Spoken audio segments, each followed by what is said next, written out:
Alex, il y a un problème de son ou tout marche bien? L'audio, c'est tout bon de mon côté. Jeremy in the booth, we're not having sound to the restream. Could you please check your audio signal? Maybe Mark's dropped the sound.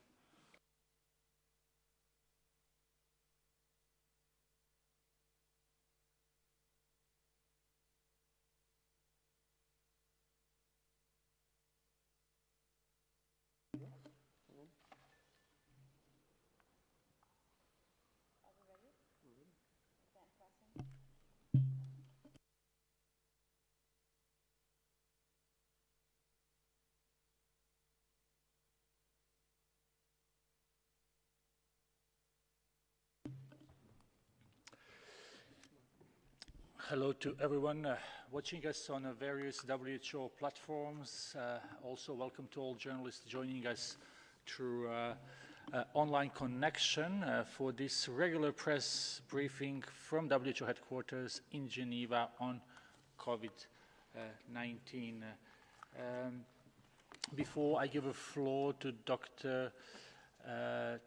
Tedros, I will just remind you that the question and answer session will start immediately after, and that question should be one per journalist and very concise. We do have an interpretation as we had in the previous days. We also have sent you a number of products from different WHO offices on different topics. So I will start by giving floor to Dr. Tedros.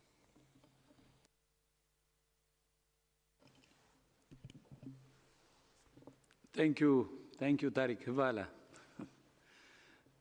Good morning, good afternoon, and good evening. First of all, I would like to welcome all Hindi-speaking journalists, and we look forward to your questions. In total, WHO press conferences are now available in 8 languages, all 6 United Nations languages, plus Portuguese and Hindi, Namaste, plus closed captions for people with hearing loss. More than 3.5 million cases of COVID-19 and almost 250,000 deaths have now been reported to WHO. Since the beginning of April, an average of around 80,000 new cases have been reported to WHO every day. But these are not just numbers. Every single case is a mother, a father, a son, a daughter, a brother, a sister, or friend. Although the number of cases reported from Western Europe is declining, more cases are being reported every day from Eastern Europe, Africa, Southeast Asia, the Eastern Mediterranean, and the Americas. However, even within regions and within countries, we see divergent trends. Every country and every region needs a tailored approach. But the impact of the pandemic goes far beyond the numbers of cases and deaths. Around the world, the pandemic has caused severe disruption to essential health services, including to community-based health care. Also, professional health workers, like doctors and nurses, play crucial roles. In many countries, trained members of the community play a vital role in delivering essential health services like vaccination, prenatal screening, and the detection, prevention, and management of many diseases. Today, WHO, UNICEF, and the International Federation of the Red Cross have published guidance for countries on how to maintain community-based healthcare in the context of COVID-19. It includes practical recommendations for countries on sustaining essential services at the community level, leveraging community health workers for the response to COVID-19, while keeping them safe and advice for how to adapt services for specific diseases and age groups. For example, it suggests using telemedicine wherever possible and leaving insecticide-treated nets for malaria at the door of households instead of asking people to collect them from a central location. It's also vital that countries pay careful attention to the most vulnerable members of their societies.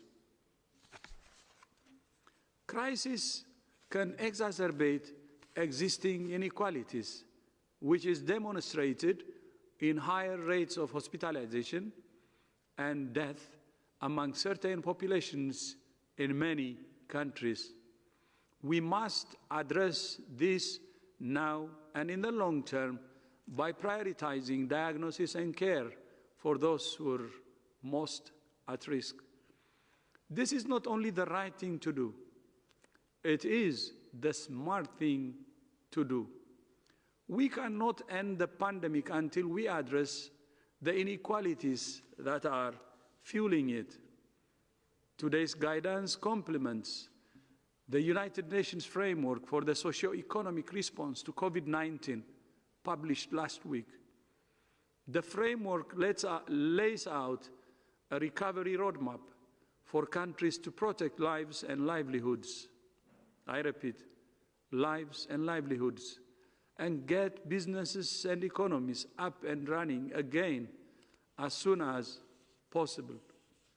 Importantly, the framework takes a health-first approach, recognizing that strong and resilient health systems must be the foundation of recovery in all countries. As more and more countries consider how to ease the so-called lockdown restrictions, I want to reiterate the 6 criteria that WHO recommends countries consider. First, that surveillance is strong, cases are declining, and transmission is controlled. Second, that health system capacities are in place to detect, isolate, test, and treat every case and trace every contact. Third, that outbreak risks are minimized in special settings like health facilities and nursing homes. Fourth, that preventive measures are in place in workplaces, the schools, and other places where it's essential for people to go. And fifth, that importation risks can be managed. And sixth, that communities are fully educated, engaged, and empowered to adjust to the new norm. The risk of returning to lockdown remains very real if countries do not manage the transition extremely carefully and in a phased approach. The pandemic has highlighted the importance of strong national and subnational health systems at the foundation of global health security and universal health coverage. Strong and resilient health systems are the best defense not only against outbreaks and pandemics, but also against the multiple health threats that people around the world face every day. And yet, on current trends, more than 5 billion people will lack access to essential health services by 2030, including the ability to see a health worker, access to essential medicines, and running water in hospitals.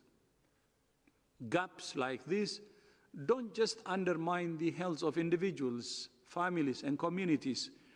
They also put global security and economic development at risk. The world spends around US $7.5 trillion on health each year, almost 10% of global GDP. But the best investments are in promoting health and preventing disease at the primary healthcare level, which will save lives and save money. Prevention is not only better than cure, it's cheaper and the smartest thing to do. The COVID-19 pandemic will eventually recede, but there can be no going back to business as usual. We cannot continue to rush to fund panic, but let preparedness go by the wayside. As we work on responding to this pandemic, we must also work harder to prepare for the next one. Now is an opportunity to lay the foundations for resilient health systems around the world, which has been ignored for long. That includes systems to prepare, prevent, and respond to emerging pathogens. If we learn anything from COVID-19, it must be that investing in health now will save lives later. History will judge all of us, not only on whether we got through this pandemic, but also on the lessons we learned and the actions we took once it was over. And then before I end, I will just repeat something that I said many times. The antidote for this pandemic is national unity and global solidarity. Together, we will defeat COVID-19. I thank you.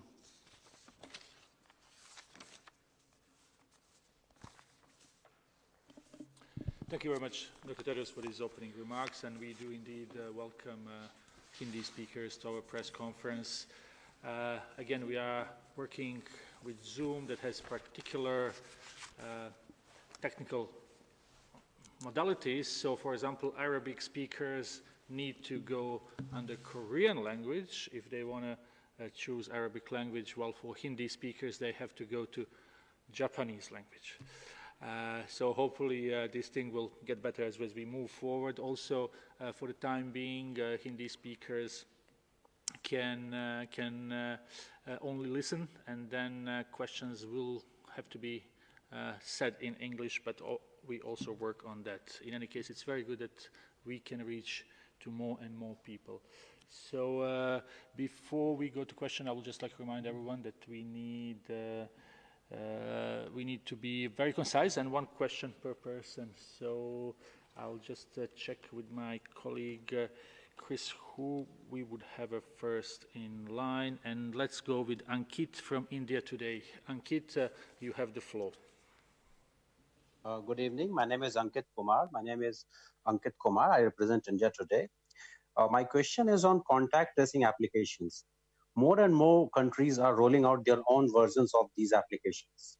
Is there any data or study, or can you tell from your own experience, if these applications are helpful in controlling the pandemic threat? In your opinion, should these apps be mandatory for those going out on work during the lockdowns, as the case is in India? Thank you. Thank you, Ankit. This was about contact tracing applications. So I could start, and perhaps Mike or DG would like to supplement. So thank you for the question.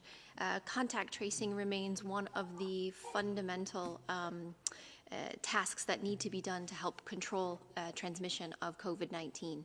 And what we mean by contact tracing is when you identify a case through your surveillance systems, that you identify all of the contacts, all of the people who are in contact with that known case, and then you follow them over 14 days.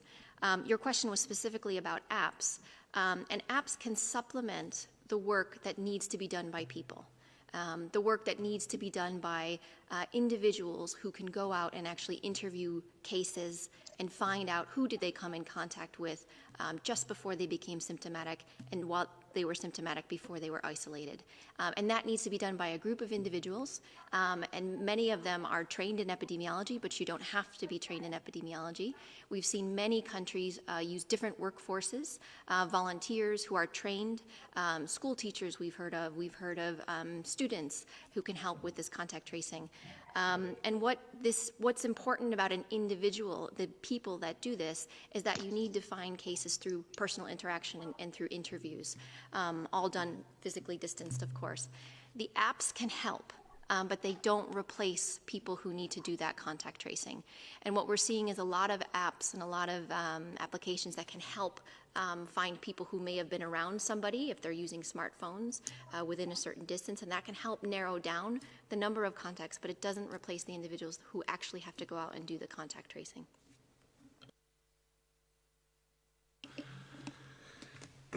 Yes, just in supplement, there are different applications out there, and many countries have developed them, many consortia have developed them, and in academia and the private sector. There are apps out there that help people learn about the disease, and there's some very useful apps out there that provide better information about the disease and good information. And that also, in some cases, help people check their symptoms. In other words, allow people to get information regarding the symptoms of the disease, check their symptoms, and see if they should take further action. There are also mobility tracking applications where people doing modelling, and you've seen that with IHME in the US and other modelling institutions, where in the background they're checking the overall mobility of the population, which helps drive the modelling and prediction of disease, because clearly if people are more mobile and mixing more, you can use that to make your model more accurate about the likely future incidence of the disease. And then there are the apps that can help with contact tracing, and that's the many countries, the UK I think have just finished testing their app. What that app allows public health authorities to do is to, number one, potentially, in Korea have a similar application, is help with the tracing process. Once someone is sick, what would normally happen is they'd be tested and isolated. As part of that process, the public health authorities will ask them about who they've been in close contact with in the previous days.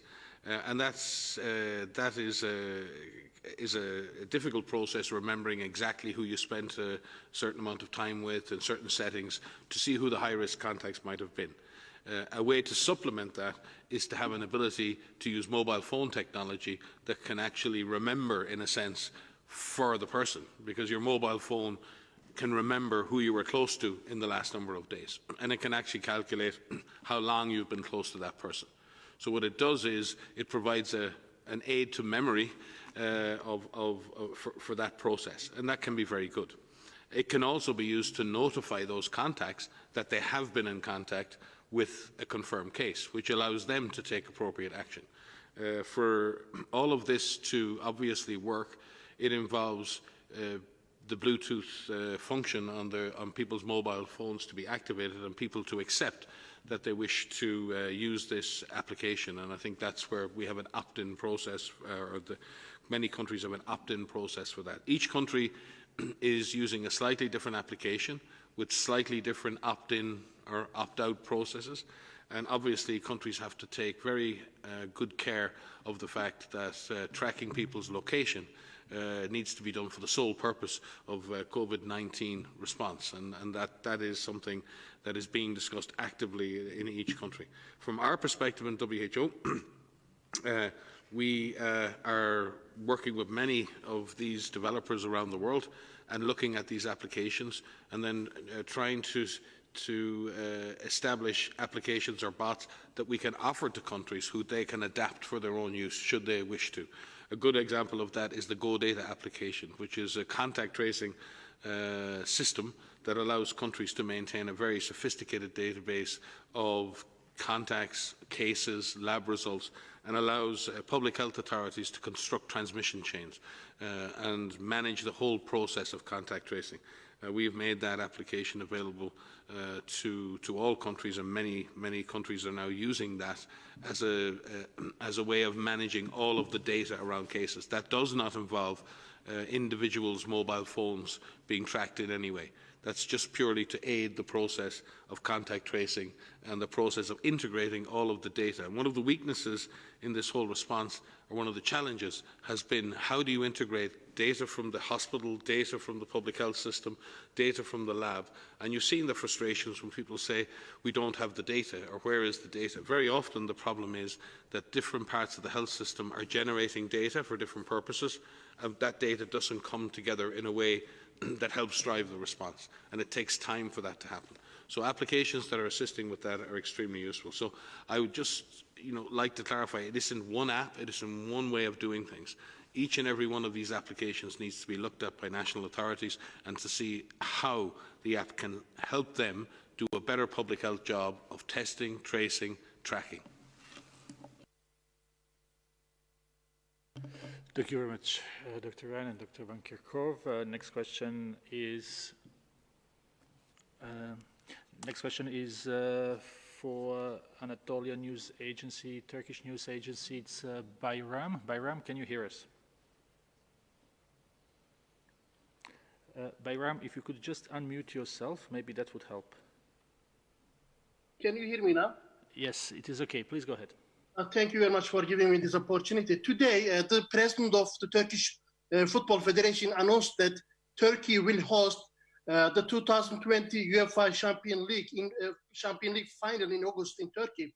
He also said the football leagues in Turkey will resume in middle of June, and also suspended German football leagues Bundesliga and Bundesliga 2 to resume in second half of May without spectators.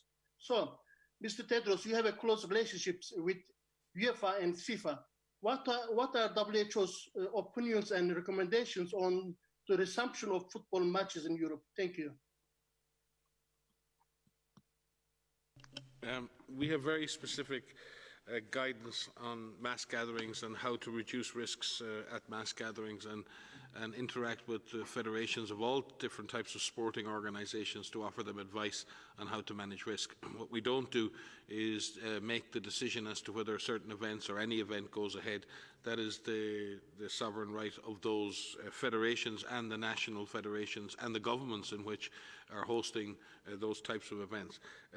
The resumption, you used a specific example of soccer games, is very much related to what you actually said. Are we resuming soccer games with or without spectators? What are the measures that have been taken to keep players and staff safe? Everyone wants sport to return. We all want to see our normal social and economic lives return.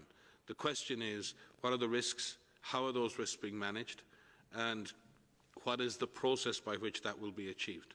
So I think we would have to get specific information, for example, for Turkey and for Germany as to what the risk management measures are that are being put in place. And certainly if asked by the governments of those countries or by the federations in those countries, we will be very willing to offer specific risk management advice.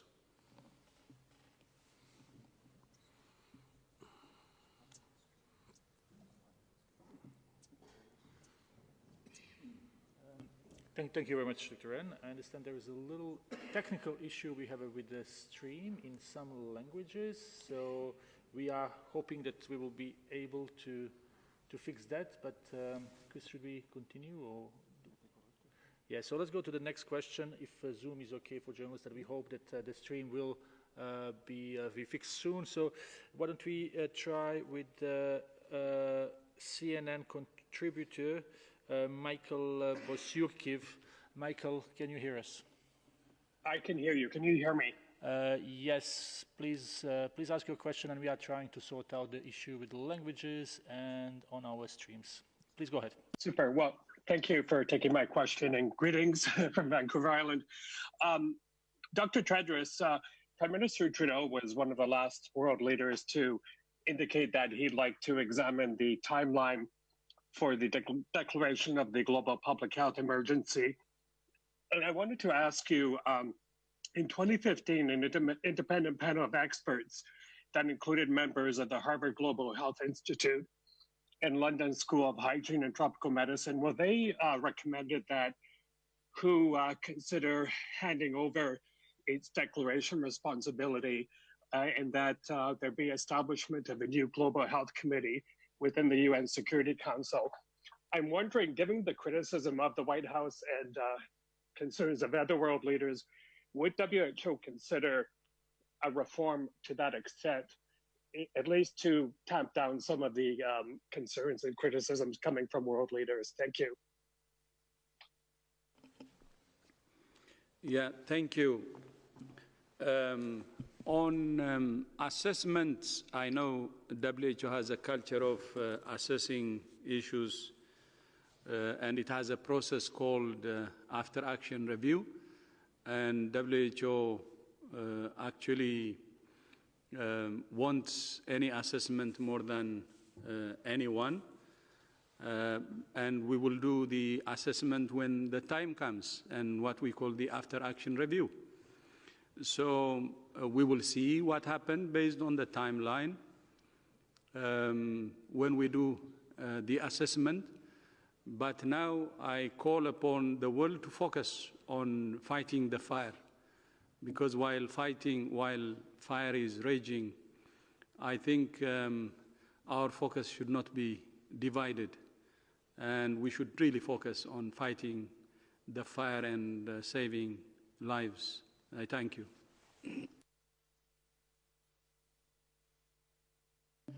Thank you very much, Dr. Tedros. So next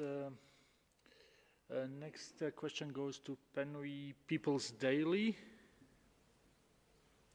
Please unmute yourself if we can. Well, do we have someone from Penry People's Daily?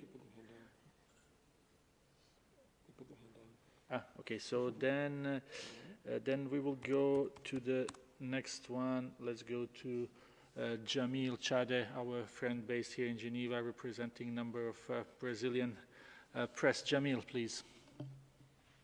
Tarek, thank you very much. This is Jamil Chade. My question in Portuguese.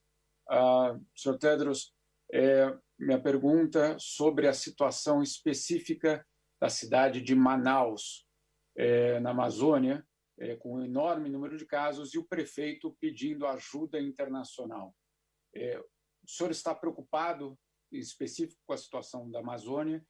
E, em segundo lugar, se existe algum plano de ajuda da OMS para a Amazônia e para Manaus? Muito obrigado.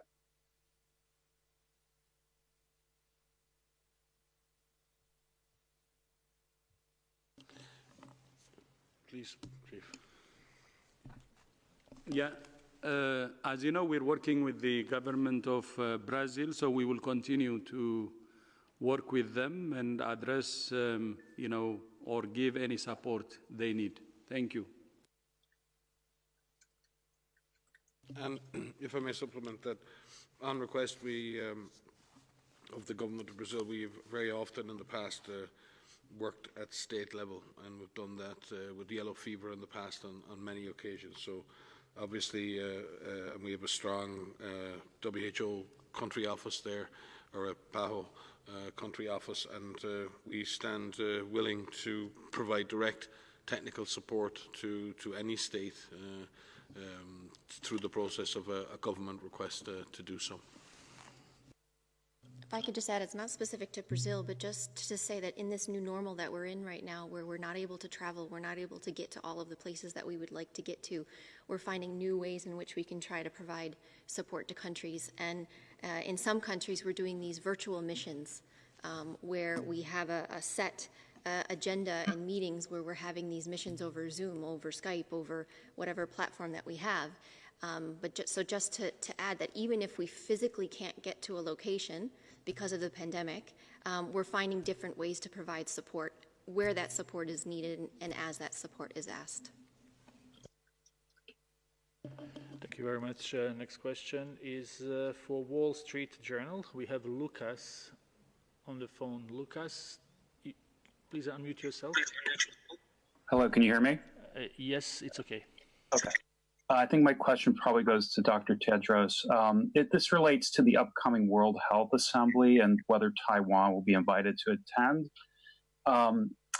Would you encourage the member states, particularly China, to allow Taiwan to attend as an observer this year? And conversely, I understand that you have the authority to invite them yourself. Would you do that if China continues to resist their participation? Thank you. Thank you very much, Lucas. And I apologize that I did not introduce our guest, our fourth speaker here. It's Mr. Derek Walton, who is a legal counsel of WHO. He is here with us, and I think he would like to take this question.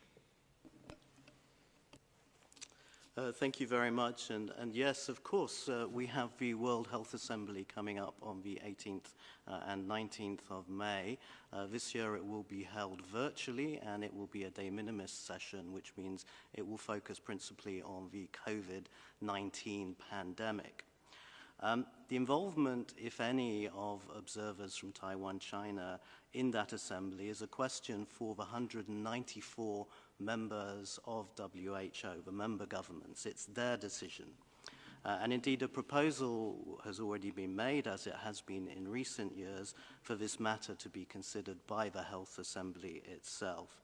And that is a question which is properly for the member states.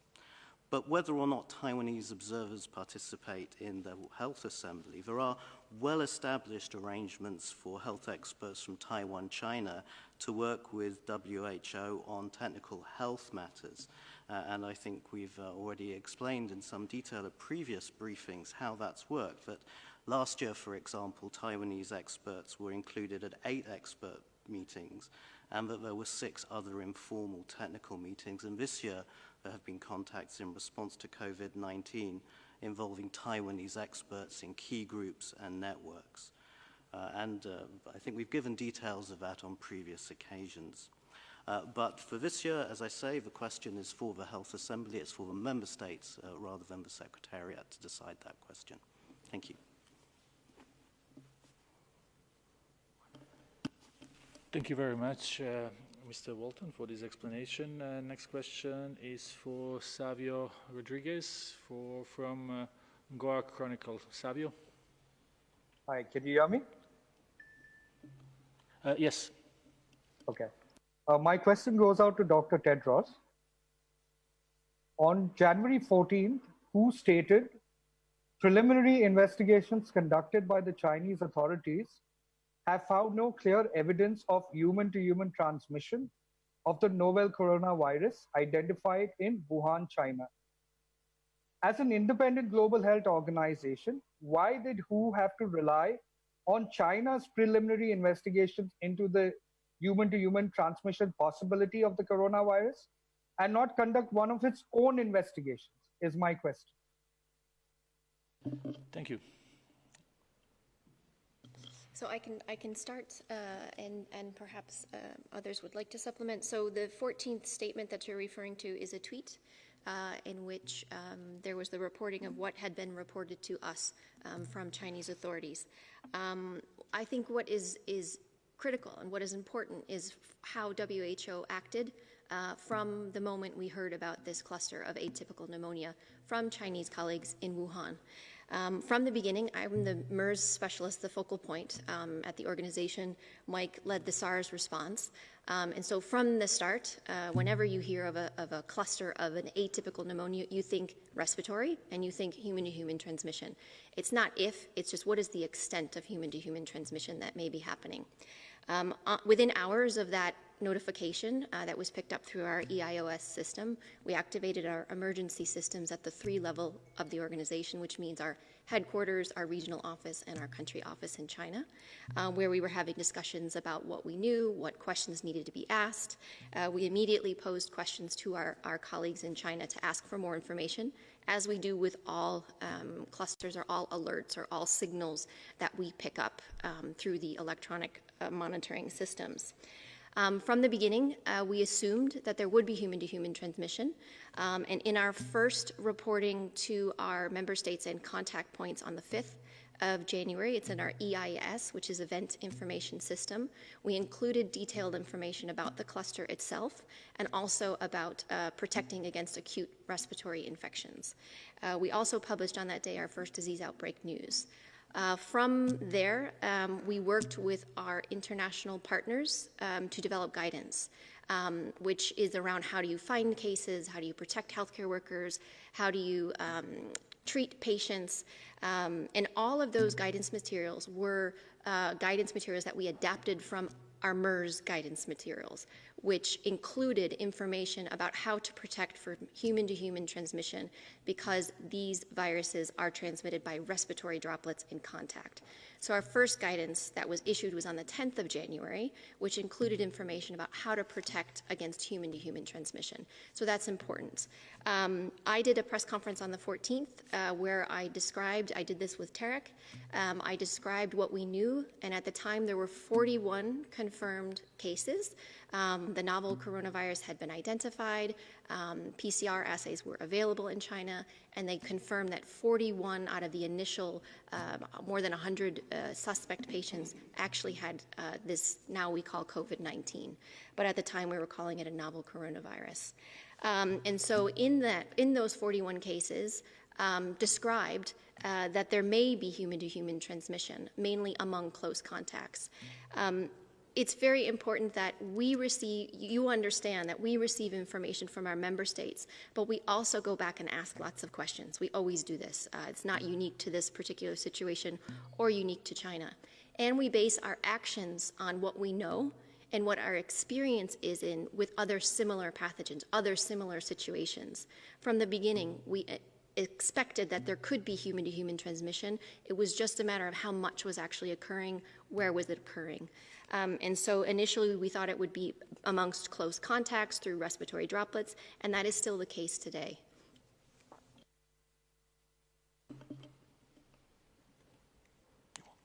Thank you very much. Just one thing to supplement to in terms of maybe explaining to people the incident command system at WHO. We operate under a very well-documented emergency response framework, which is an organization-wide framework for managing emergencies. It is constantly under review. And in the process of epidemic or emergency intelligence gathering, we can get up to 3,000 signals a week sometimes that require follow-up. And what we're constantly doing is sifting through the various epidemic signals. We use our own expert networks to do that, seeking information from countries. The systems have AI components for looking for unusual events and picking them out of the background noise. For many outbreaks that occur, we would generally wait for some level of confirmation of the disease before triggering our incident management system for that specific event. We follow every event, but for certain events we trigger the IMS. The IMS is a special mechanism that creates a special and dedicated multidisciplinary team across the 3 levels of the organisation and ensures that that event gets a dedicated response for the amount of time it needs to bring the event to an end and to support our member states in that response. That incident management system was established for this event without a diagnosis of the disease, without the virus being known, on the 1st of January. And that IMS has remained in place every single day and has operated as one entity across the 3 levels of the organisation since that day. So just 1 minute. I think it has been covered properly, but wanted to clarify one aspect. The rule we have in WHO and other UN agencies is when a member state reports, we post the member state report as is. So what we did on January 14 in the Twitter is we posted China's report as is. That doesn't mean that we agree or we disagree. We're just reporting what came. Sir, where are you from? The person who asked the question? From India. So if India reports, we post India's report as is. If my own country, Ethiopia, reports, we post the report that came from Ethiopia as is. And we treat the same way all 194 member states. But when we post their reports in our Twitter or website or wherever, we just put it as is and we don't change anything. But at the same time, if we have some differences with what is reported, as what Dr. Maria Van Kerkhove said, the same day or before even January 14, we can say it. And before January 13, Dr. Maria Van Kerkhove and other colleagues were saying there is a likelihood of human-to-human transmission. But not only that, even on January 14th, Dr. Maria Van Kerkhove and other colleagues were briefing journalists, and they said there is a likelihood of human-to-human transmission. And our guidance reflected all that. And then when China officially reported that it discovered human-to-human transmission, I don't remember the date, was it January 22? On January 22, we just reported again exactly as we received it from China. So that's a normal procedure. And we do it for any country. But that doesn't mean that we accept or not. And we express our own opinion. And the 14th January press conference was carried by many of the major media, including the Reuters, expressing the likelihood of human-to-human transmission. But the most important thing is our guidances before, during 14 January, and after actually included the likelihood of human-to-human transmission that helped countries to prepare. So we want you to have the full picture. And thank you for asking that question. Namaste. It's a very important one which is going around, but this is the whole truth. Thank you. Yes, and just to supplement again, the DG, again to clarify that WHO has no special powers of investigation or deployment. Every time, and there are thousands of these events every year all around the world, where we're picking up signals, we seek to verify the existence of an epidemic with the country, we seek further information. But we always, on each and every occasion, offer the country assistance with investigation, diagnosis and respond immediately to requests from our member states to do that.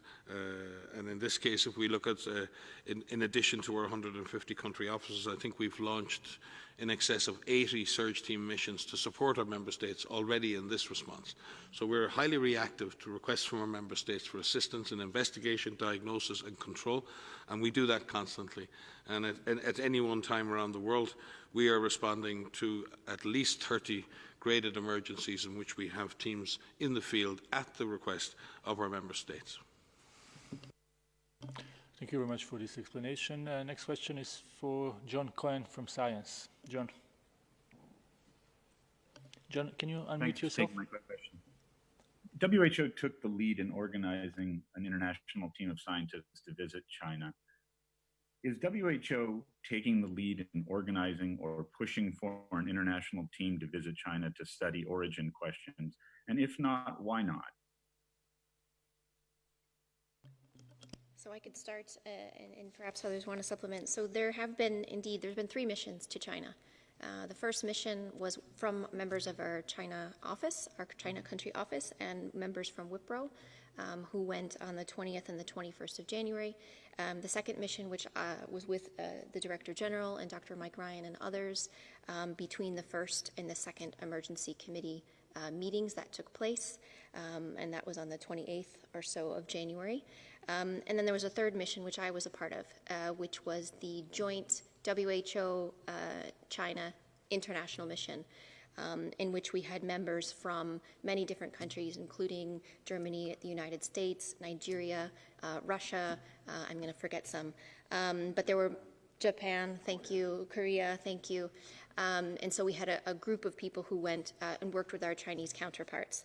And through those 2 weeks that we were there, we came up with a number of recommendations for China itself, for the rest of the world, for the international community. That report is online. It remains online. It was published very soon after we came back. One of the recommendations, among many, for China was to look at what is the zoonotic source of this outbreak.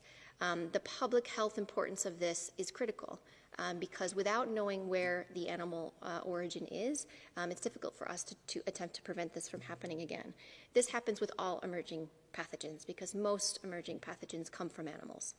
And there is discussion with our counterparts in China for a further mission, which would be more academic in focus and really focus on looking at what happened at the beginning in terms of the exposures with different animals so that we can look to have an approach to find the zoonotic source.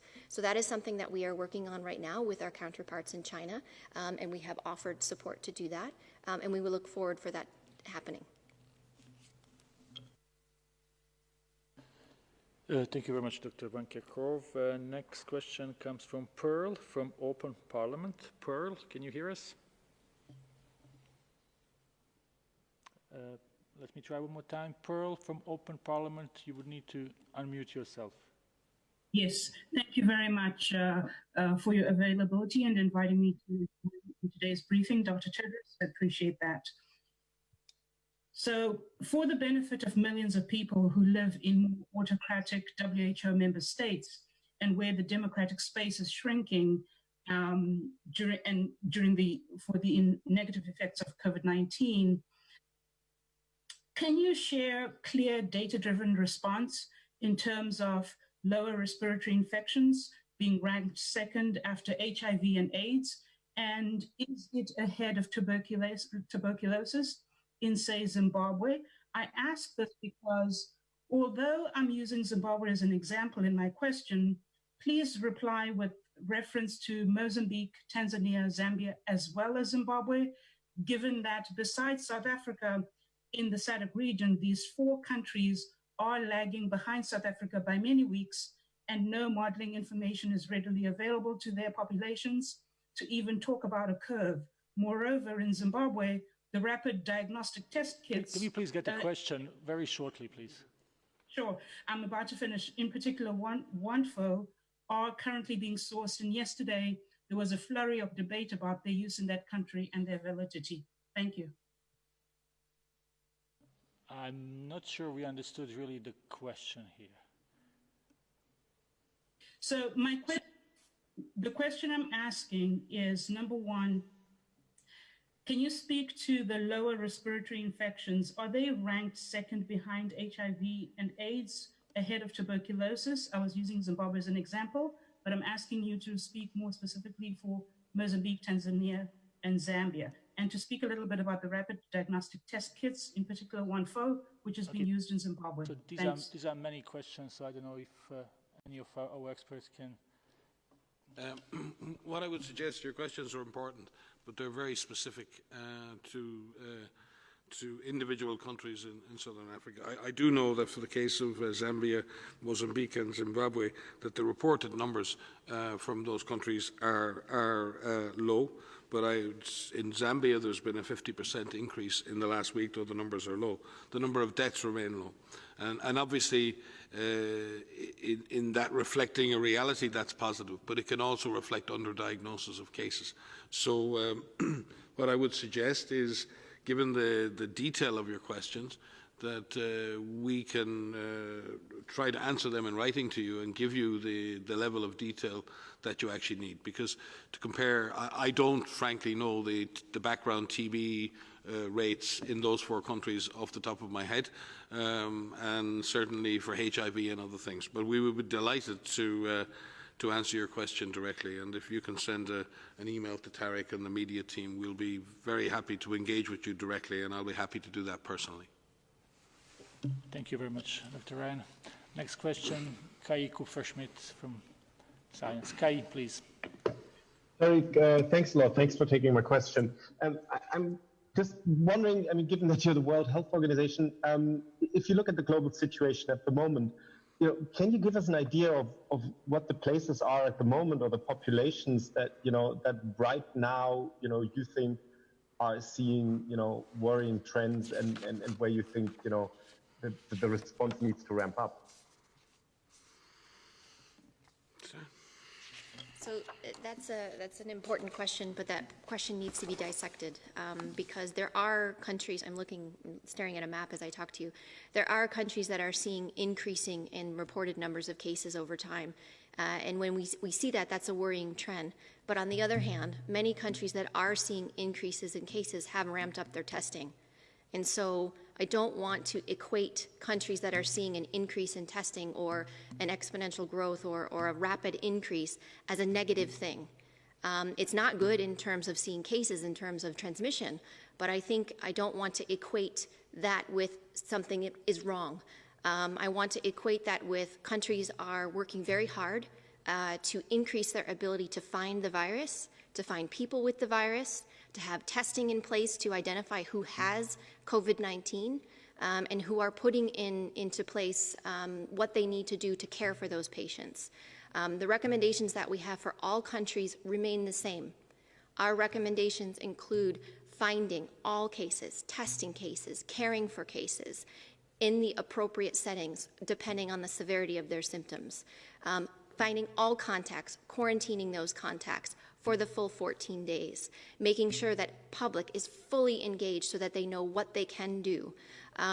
There is some question about the use of lockdowns or these public health measures. Many countries have had to put those in place because the transmission has increased so rapidly that they were forced to do that. What we have had to do is put guidance out to support countries in lifting those measures, which needs to be done in a controlled way because this virus likes to find opportunities to spread. And if these lockdown measures are lifted too quickly, the virus can take off. And that's a worry that we have. But the question about countries finding cases should not be seen as a negative thing. It should be seen as a positive thing, and we need to support countries through these incredibly difficult times. And as you find cases, the only way to control and suppress this virus, this COVID-19, is to actually find them, quarantine those contacts, isolate the cases, and it will be brought under control. And if I could just supplement, certainly areas that I would be particularly concerned about, and it's not based on the absolute numbers, but it's based on the underlying vulnerabilities of populations and also the underlying weaknesses of the health system. And this is particularly acute in areas where there's existing humanitarian crisis. And remind you that there'll be an update to the global humanitarian response plan for COVID-19 tomorrow, which we greatly welcome. And when we look at those numbers, and again, they may be small numbers, but again, we've seen in Afghanistan a 76% increase in cases, but also what we're seeing is deaths beginning to increase there, right, over 60%. Sudan has a 145% increase in the last week, but also tracking increase in deaths of 80%. Palestine similarly with the 100% increase in deaths in the last week. Yemen has a very small problem in the sense of the number of cases that have been reported, but we believe that the virus is spreading at community level, and we need to focus on providing essential health services and COVID-19 services to all people in Yemen, as we do to all people in Syria, and working across lines and ensuring that we are getting and reaching all people within borders, regardless of the different conflicts that are ongoing, is becoming an increasing challenge for the humanitarian organisations. There are other concerns in South America, Central America. There are countries still like Peru and Ecuador that have experienced increase in cases. But again, as Maria said, some of this is down to better testing, and we're seeing more cases. We need to be tracking the proportion of tests that are positive as a way of better tracking that, but also tracking the number of deaths is a good way to really look at that impact. We've also seen in Europe and Western Europe a fundamental decrease in the number of cases, but we have seen a consequent, or not a consequent, but an associated increase in the number of cases reported in places like the Russian Federation. So each region, Southeast, South or the Western Pacific areas, have a relatively are on the downward trend, like Korea and others. But then we do see in South Asia, in places like Bangladesh and India, some trends towards increase. So it's very difficult to say that any particular region is improving or disimproving. There are individual countries within each region that are having difficulties getting on top of this disease, and I am particularly concerned about those countries that have existing, ongoing humanitarian crises. Haiti is another one that comes to mind that I would be very concerned about. We need to focus on ensuring that the most vulnerable people in the world get prioritised assistance in this response. Thank you very much. We have time for one or two more questions. Now I'm calling on Hilary from Business Insider. Hilary, if you can hear us and unmute yourself. Hi, can you hear me? Yes, please go ahead. Great. Yeah, thanks for taking my question. I just wanted to talk about a couple of new reports coming out of France and Florida, some new evidence in scientific journals and via public health departments that there might have been some of the first COVID cases in those places as early as late December. And I'm wondering if, kind of given the speed of global travel these days, if you think countries around the world might have taken a more aggressive approach to some early testing and assumed the virus might have been spreading in their countries earlier.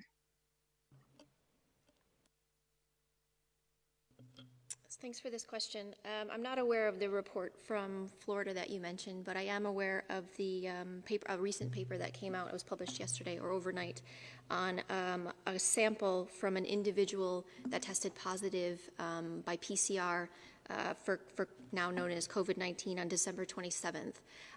In this paper, the authors themselves say that it could be a false positive. But assuming it's not, it is possible that this individual may have had COVID-19 in December. This was about a month before the first cases were reported in France. We need more information about this particular case, if this is a case, to find out the different types of history that this individual may have had. It is possible that there could have been a case in France as early as December. The first symptom onset of the cluster in Wuhan was on the 1st of December. So it is possible that someone may have traveled from Wuhan in the month of December and traveled to other locations, but I don't want to speculate. It's really important that we look further into this. The second thing to mention is that some countries are now utilizing their influenza-like illness and their severe acute respiratory illness surveillance system, which has been established across more than 100 countries for influenza. And they're using those samples prospectively. It started in week 9 of this year and is happening now. And they're testing a subset of those for COVID-19. And that's important because you look for additional cases. Some countries may look backwards and may look at some of those samples that were stored in January or in December and may retest those. So it's possible that we may see some of those samples testing positive for COVID-19. But we need more information from the countries. We need to understand why this individual was tested and how this individual was tested before we can really put this into context. And if I could supplement, in terms of understanding emerging diseases and new pathogens, what very often happens is that usually astute clinicians or others notice something unusual. They either notice an unusual syndrome. Atypical pneumonia, for example, is not an unusual syndrome. It wouldn't trigger necessarily the system to think there was something wrong. But as happened in Wuhan, the clustering of cases of atypical pneumonia, where the testing that was done was negative for the normal pathogens that you would test for. So you end up in this situation where a group of clinicians looking at cases say, well, we know what this is not, but we don't know what this is. But we still have this cluster of disease that look very similar. And that's what triggers the reaction to say, is this something new? Is there something wrong? And that it's usually a cluster of disease that looks alike. And very often when you then find a test and you go back, you find that not all of the people had that disease.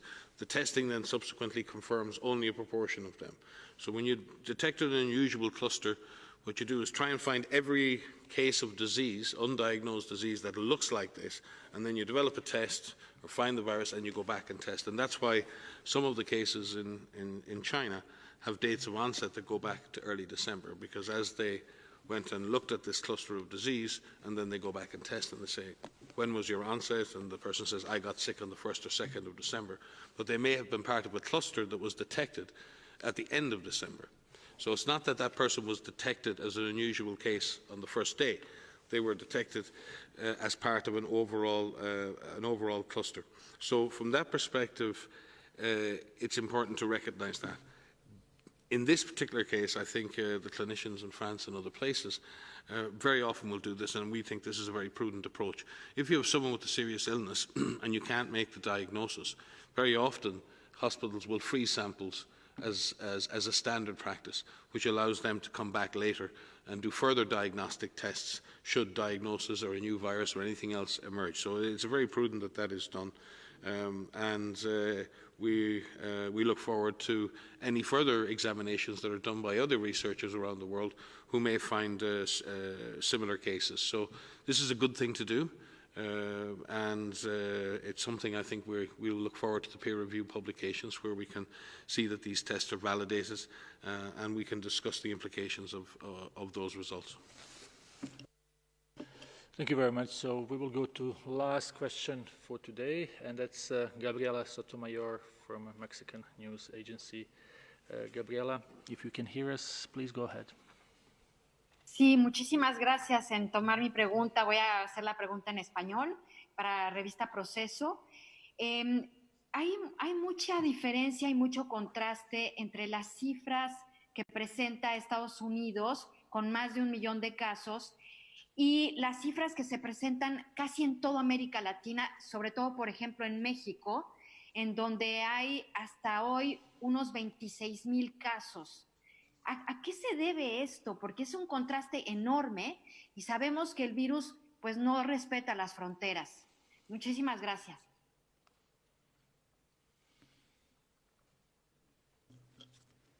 So thank you for the question. Yes, there is, you know, as the Director General said in his speech today, if you look at a region or you look at the overall numbers, it doesn't give you the true dynamic nature of this virus in terms of its ability to transmit. Part of the challenge is when you're looking at absolute numbers is that indeed there are absolute numbers. They're not, you could look at them as a rate, as a population-based rate, and then you won't see such drastic differences. Part of it has to do with testing strategy. I'm not familiar with Mexico's testing strategy to be able to comment exactly on how it is the same or differs from other countries.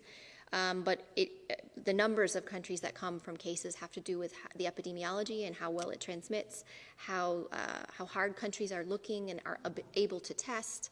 But we really should be comparing rates as opposed to absolute numbers.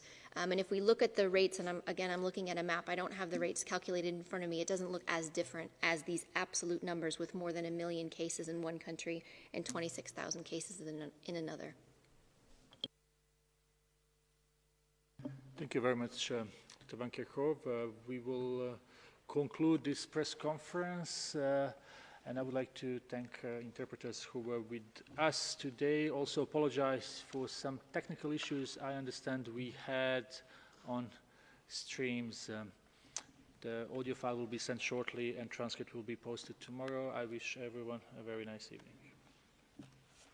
Thank you, Tariq, and thank you all for joining us, and see you on Friday.